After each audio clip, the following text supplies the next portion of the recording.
असं म्हणतात, जीवन हा संघर्ष आहे. पण काही माणसांसाठी संघर्ष हेच जीवन असतं. त्यांचा संघर्ष असतो शोधाचा, सिद्धांतांचा. त्यांचा संघर्ष असतो विचारांशी, तत्वांशी. त्यांचा संघर्ष होतो नात्यांशी, स्नेहांशी. आणि या संघर्षातूनही बहरत जाते तीच अभिनवता. ज्यांनी आपलं जगणं धुंदवलं असे श्रीयुत शांतीतीर्थ संगय्या स्वामी. जीवेत शरदहा शतम. 8 मार्चला त्यांनी वयाच्या 75व्या वर्षात पदार्पण केलं. त्यानिमित्त त्यांच्या महादेवी, जयदेवी, ज्योती, शिवप्रकाश आणि ज्योत्स्ना या पंचपुष्पांनी आयोजित केलेल्या या अमृत सोहळ्यामध्ये, या आप्तस्वकीयांच्या श्रोतृगृहामध्ये मी डॉक्टर प्रीती पोहेकर सर्व उपस्थितांचं स्वागत करते. मंडळी, इतिहासाच्या पानावर रयतेच्या मनावर राज्य करणारा राजा शिवाजी, मातीच्या कणाला, गडाच्या पत्थराला जीव लावणारा राजा शिवाजी, जिजाऊंच्या चरणाची धूळ मस्तकी लावणारे आणि शंभूराजावर अतोनात प्रेम करणारे शिवबा. आज त्यांची जयंती. हा निव्वळ योगायोगच नव्हे, एका महान पुरुषाच्या जयंती दिवशी हा अमृत सोहळा हा एक अमृत योगच. आणि म्हणूनच मी मंचावरील सर्व मान्यवरांना अशी विनंती करते, आपण छत्रपती राजे शिवाजी यांच्या प्रतिमेचं पूजन करावं. क्षत्रिय कुलावंतस, सिंहासनाधीश्वर, राजाधिराज महाराज श्रीमंत श्री छत्रपती श्री शिवाजी महाराज यांना या अमृत सोहळ्यानिमित्त शतशः वंदन.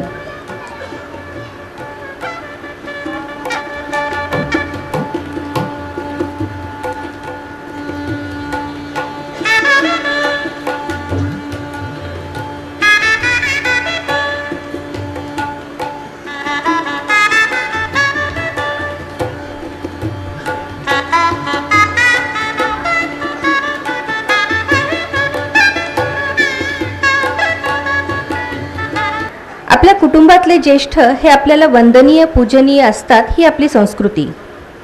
आणि त्यातही पिता आणि माता आम्हाला दैवता समान.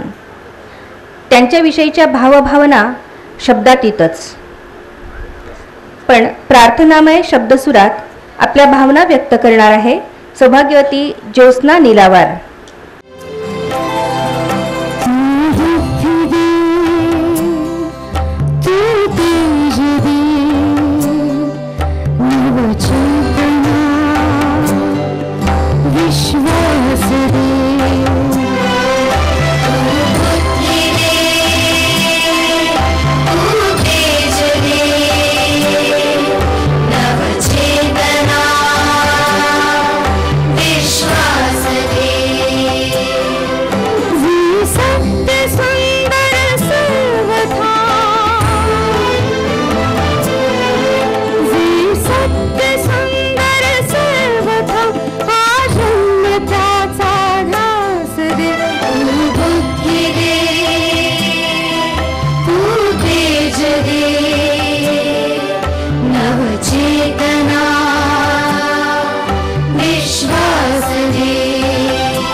बरसण्यापूर्वीचं व्याकुळ अस्वस्थ आकाश म्हणजे आमचे पप्पा, असं पित्याचं शब्दचिंब वर्णन करणारी प्राध्यापिका सौभाग्यवती ज्योतिस्वामी धामणकर हिला मी विनंती करते, तिनं या कार्यक्रमाचं प्रास्ताविक सादर करावं.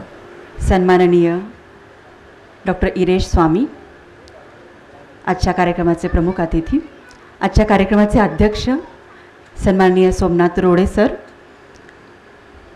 माझ्या वडिलांचे अनेक वर्षांपासून स्नेही असणारे अभ्यासक आदरणीय डॉक्टर शेदे पसारकर, तसेच पंडित शिवाप्पा खाके, आजच्या कार्यक्रमाचे सन्मान मूर्ती आणि माझे वडील शांतीतीर्थ स्वामी आणि सावलीसारखी त्यांना सदोदित साथ देणारी माझी आई ललिता शांतीतीर्थ स्वामी, समोर उपस्थित सर्व सन्माननीय वडिलांचे विद्यार्थी, सहकारी, आमचे सर्व नातेवाईक, निमंत्रित बंधू भगिनींनो, खरं तर अनेक प्रकारच्या भावना इथे उचंबळून आल्यात, तरीही वेळेचं भान ठेवत अगदी थोडक्यात माझं मनोगत आणि एक संपादक म्हणून आणि मुलगी म्हणून दोन्ही प्रकारचं मनोगत अगदी थोडक्यात आपल्यासमोर मांडते. अनेक वर्षांपासून वडिलांचा अशा प्रकारचा सन्मान करावा हे मनात होतं. त्याचं कारण असं होतं, म्हणजे 61-65 रूढार्थाने आपण करतोच, पण त्या पलीकडे त्यांनी जे क्षेत्र निवडलं आहे ते क्षेत्र थोडंसं वेगळं आहे. रूढ असणारे क्षेत्र जे असतात त्यापैकी हे नाही, आणि म्हणून माझे वडील नेमकं काय काम करतात हे अनेक नातेवाईकांना माहितीच नाही.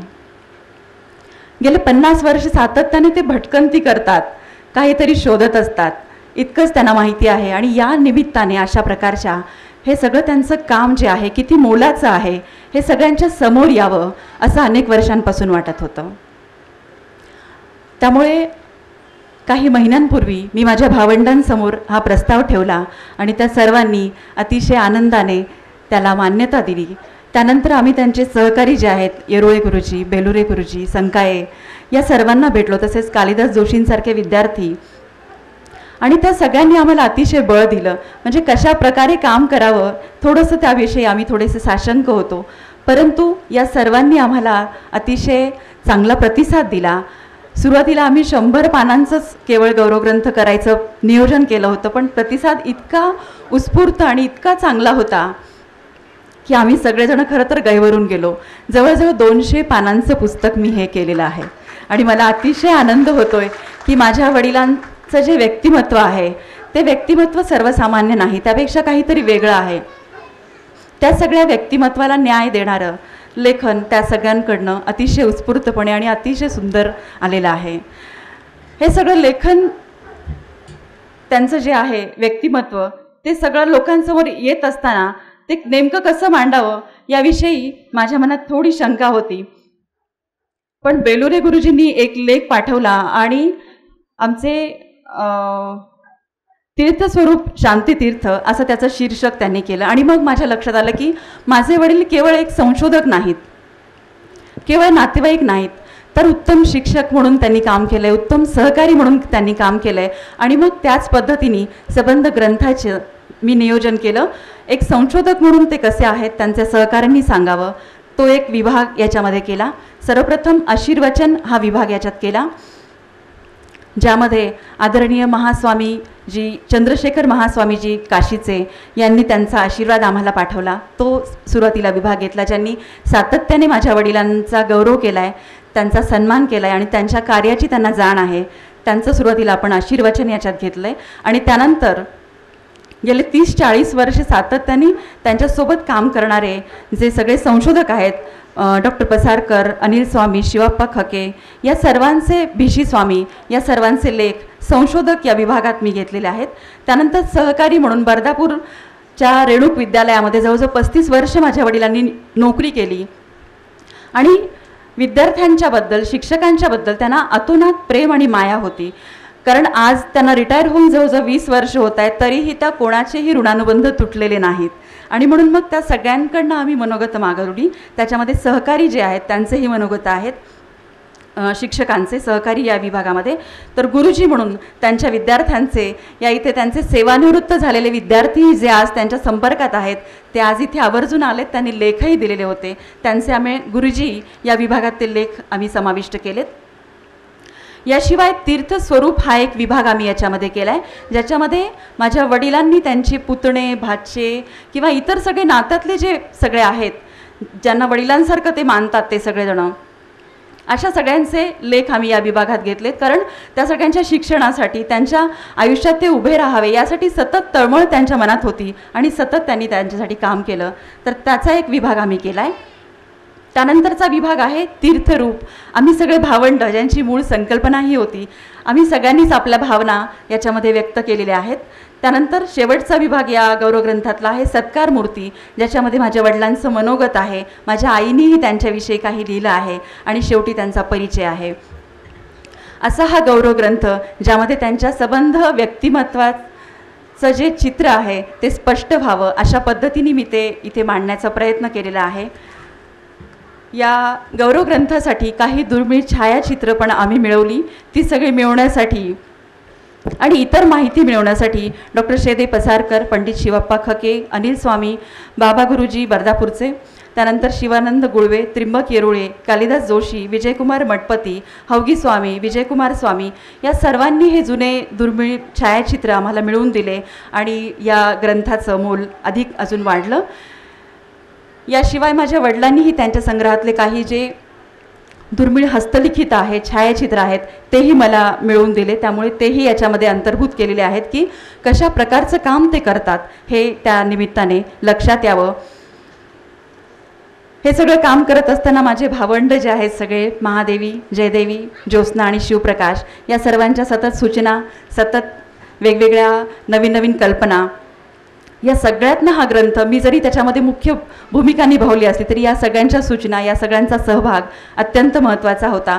आणि आणखी एक गोष्ट मला नमूद केली पाहिजे की संशोधक विभागातले सगळे लिहिते लोक आहेत, परंतु इतर विभागातले कोणीही कधी फारसं लेखन न करणारे लोक आहेत, पण केवळ पप्पांच्या प्रेमाखातर त्या सर्वांनी अतिशय उत्तमपणे आपले लेख लिहिलेत. त्यासाठी मी त्या सर्वांची अत्यंत ऋणी आहे. याशिवाय थोडासा वैयक्तिक होईल, पण माझे पती गजानन धामणकर आणि आम्ही हे सगळं काम करताना अतिशय एक चांगला अनुभव आम्ही घेतला. त्यांचं सहकार्य नसतं तर कदाचित मी हे काम करू शकले नसते. त्यांनीही खूप मोलाचं काम, सहकार्य मला केलं आणि हा गौरवग्रंथ साकार होऊ शकला. या सर्वांची मी अत्यंत ऋणी आहे. आमची जी संकल्पना होती, आम्हाला जे वाटत होतं ते सगळं व्यक्त करण्यासाठी तुम्हा सर्वांचे हात लागले आणि हा गौरवग्रंथ आम्ही साकार करू शकलो. आजच्या या कार्यक्रमासाठी आजचे प्रमुख अतिथी आदरणीय इरेश स्वामी यांना मी केवळ फोनवरून विचारलं असता त्यांनी लगेचच कार्यक्रमाला येण्यासाठी मान्यता दिली. त्याबद्दल मी त्यांची अत्यंत आभारी आहे. रोडे सरांचा तर स्नेह आमचा अनेक वर्षांपासूनचा आहे. पप्पा बर्दापूरला नोकरीत लागले तेव्हापासूनचा तो स्नेह आहे. त्यामुळे त्यांनी तर आवर्जून मान्यता दिली आणि ते हजर आहेत. याशिवाय सातत्याने पप्पांच्या सर्व कामामध्ये सोबत असणारे खके काका असतील, पसारकर काका असतील, यांनीही यासाठी कार्यक्रमासाठी आपली उपस्थिती दाखवलेली आहे. त्यासाठी मी त्यांचीही अत्यंत आभारी आहे आणि आपण सर्वांची मी अत्यंत ऋणी आहे. कारण आपण सर्व आहात म्हणून हा गौरवग्रंथ आहे. कारण माझे वडील हे जसे ग्रंथसंग्राहक आहेत तसे त्यांना माणसांचंही अत्यंत वेड आहे. माणसं असतील तर ते अत्यंत आनंदी असतात आणि म्हणून आपण सगळे या गौरवासाठी असणं अत्यंत गरजेचं होतं. आपण सर्व आलात. मी आपणा सर्वांचं मनःपूर्वक स्वागत करते. माझे वडील शांतीतीर्थ स्वामी गेले 50 वर्ष वेगवेगळ्या प्रकारचं वीरशैव परंपरेतलं साहित्य जतन करण्यासाठी, संकलन करण्यासाठी मोठ्या प्रमाणात त्यांनी काम केलेलं आहे. ग्रंथरूपाने जरी ते फार पुढे आलेलं नसलं तरी ते भविष्यामध्ये मोठ्या प्रमाणात पुढे येणार आहे. त्यासाठी मी आपल्या सर्वांच्या वतीने त्यांना शुभेच्छा देते. त्यांना उदंड आयुष्य लाभो आणि त्यांच्या हातून ऐतिहासिक काम घडो अशी मी त्यांना शुभेच्छा देते. तद्वतच माझ्या आईलाही उदंड आयुष्य लाभो, आयुर आरोग्य लाभो अशी शुभेच्छा देते आणि पुन्हा एकदा आपण सर्वांचं स्वागत करून मी थांबते. धन्यवाद. आजच्या धावपळीच्या युगामध्ये अगदी जवळच्या माणसाशी भेटणं आणि काही शब्द त्याच्याशी बोलणं हेही इतकं दुरापास्त झालेलं आहे. अमृत महोत्सव हे तर केवळ निमित्त, पण स्नेह मेळावा हा खरं म्हणजे आजचा कार्यक्रम. आणि या मेळाव्यानिमित्त या ठिकाणी जे सर्व मान्यवर आणि आपले आप्तस्वकीय जमा झालेले आहेत, या सर्वांचं स्वागत करणं हे आपलं कर्तव्य. विशेषतः जे श्रेष्ठ जन आहेत, ज्येष्ठ आहेत आपल्याहून वयानं, त्या सगळ्यांचं स्वागत करणं हे या पंचपुष्पांसाठी अत्यंत गरजेचं आणि आवश्यक. आणि म्हणून मी स्वागताकडे वळते. प्रारंभी कार्यक्रमाचे अध्यक्ष प्राध्यापक सोमनाथ रोडे यांचं स्वागत करण्याची मी विनंती करते. श्रीयुत शिवहर स्वामी यांना. प्राचार्य पदावरून ते सेवानिवृत्त झालेले आहेत आणि लातूर शहरातील एक अत्यंत अभ्यासू, व्यासंगी, संशोधक वृत्तीचं व्यक्तिमत्व म्हणून ते परिचित आहेत. यानंतर मी विनंती करते श्रीयुत शिवप्रकाश स्वामी, पप्पांचे पुत्र, यांना अशी विनंती, त्यांनी डॉक्टर इरेश स्वामी सरांचं स्वागत करावं.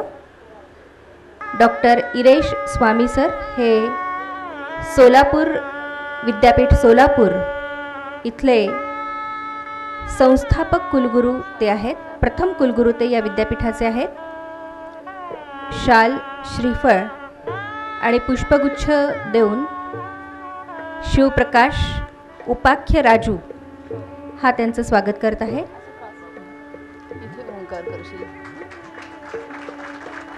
यानंतर मी विनंती करते श्रीयुत राजेश्वर स्वामी यांना.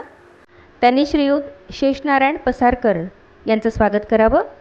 राजेश्वर काशीनाथ स्वामी हे देखील पुतळे आहेत पप्पांचे. श्रीयुत शेषनारायण पसारकर वीरशैव संत साहित्याचे अभ्यासक, संशोधक म्हणून ते परिचित आहेत. त्यांचं स्वागत शाल, श्रीफळ आणि पुष्पगुच्छ देऊन करत आहेत श्रीयुत राजेश्वर स्वामी.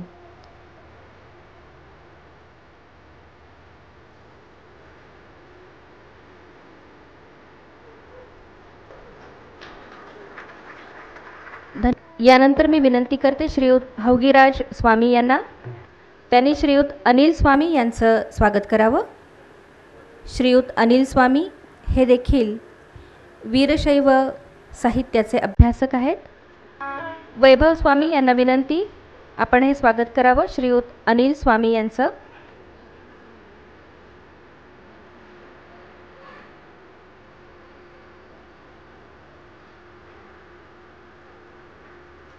धन्यवाद. श्रीयुत मन्मथ स्वामी यांना विनंती, आपण श्रीयुत शिवप्पा खके यांचं स्वागत करावं. श्रीयुत मन्मथ स्वामी हे पप्पांचे ज्येष्ठ बंधू आहेत. श्रीयुत शिवप्पा खके यांचं स्वागत ते करतायत. श्रीयुत शिवप्पा खके हे देखील वीरशैव साहित्याचे अभ्यासक आणि संशोधक म्हणून परिचित आहेत.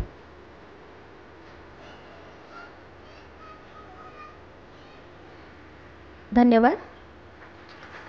मी श्रीयुत मन्मथ स्वामी यांना विनंती करते. श्रीयुत मन्मथ स्वामी यांनी एका मिनिटासाठी कृपया व्यासपीठावर थांबावं. सौभाग्यवती महादेवी मोरे हिला विनंती आहे, आपण आपले काका श्रीयुत मन्मथ स्वामी यांचं स्वागत करावं.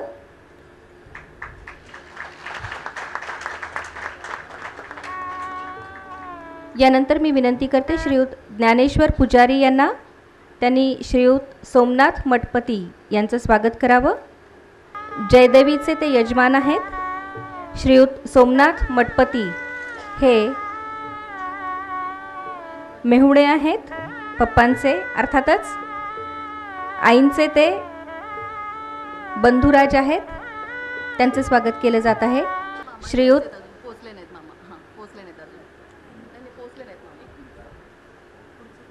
मी विनंती करते श्रीयुत प्रदीप मठपती यांना. त्यांनी श्रीयुत कोंडीराम नागरगोजे यांचं स्वागत करावं. कोंडीराम नागरगोजे हे सेवानिवृत्त अधिकारी आहेत. भारतीय प्रशासकीय सेवेतून ते सेवानिवृत्त झालेले आहेत आणि सेवानिवृत्त्योत्तर ते संयुक्त राष्ट्र संघटनेचे कन्सल्टंट म्हणून काम करत आहेत. श्रीयुत धामणकर यांना अशी विनंती करते, आपण श्रीयुत साखरे काकांचं स्वागत करावं. श्रीयुत गजानन धामणकर हे ज्योतीचे यजमान आहेत. त्यांना अशी विनंती की आपण साखरे काकांचं स्वागत करावं. यानंतर मी विनंती करते श्रीयुत राकेश निलावार यांना. त्यांनी श्रीयुत भिशी स्वामी यांचं स्वागत करावं. राकेश निलावार हे ज्योत्स्नाचे यजमान आहेत. वीरशैव साहित्याचे अभ्यासक श्रीयुत भिशी स्वामी.